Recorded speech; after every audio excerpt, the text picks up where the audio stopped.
Баршаларыңызға қайырлы күн достар. Бүгін сіздерге үлкен отбасыларына арналған ең үлкен пирогтың рецептісімен бөлісемін. Үйдегі қарапайым ғана заттардан жасалынатын ең оңай әрі жұмсақ болып шығатын пирог. Міндетті түрде видеоны қарап, рецепті сақтап алуға кеңес беремін.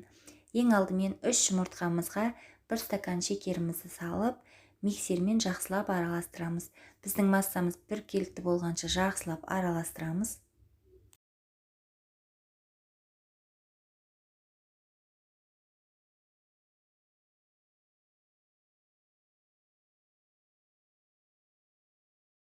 Көріп тұрғандарыңыздай біздің массамыз жақсылап араласты. Келесі кезекте ұнымыздың үстіне қамыр қосқышымызды саламыз.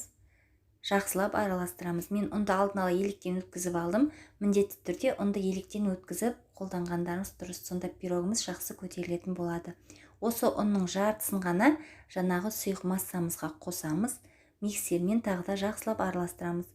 Мұқият болыңыздар, ұнның тек қана жартысын қосамыз.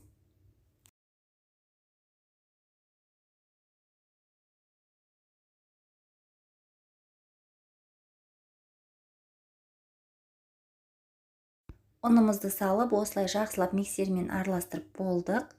Енді бұны бір шетке қойып қоямыз. Келесі кезекте таза ыдысымызға 1 стакан сүтімізді құямыз. Оның үстіне сары майымызды саламыз. Газымызге қойып, майымыз ерігенше жақсылап қыздырып аламыз.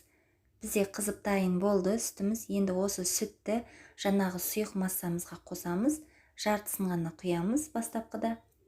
Жақсылап венчиктің көмегімен араластырамыз. Бұл жерде ешқандай миксер қолданбаймыз. Біздің осы массамыз жақсылап араласқаннан соң, жаңағы тарелкамызда қалған ұнымызды саламыз. Барлығын бірден салып жібереміз.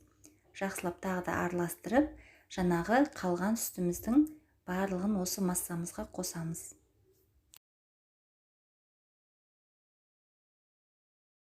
Көріп тұрғандарыңыздай біздің массамыз дайын. Енді бұны арнайы формамызға саламыз. Мен кәдімгі әсел пештің осындай листіне салып жатырмын. Егер сіздерде шағындау форма болса, пирогтарыңыз жақсы көтеріліп шығатын болады. Қызып тұрған печкіде 180 градуста 20 минутта пісіріп аламыз. Достар, көріп тұрғандарыңыздай пирогымыз пісіп дайын болды. Өте жұмсақ, нәзік әрі дәмді болып шықты.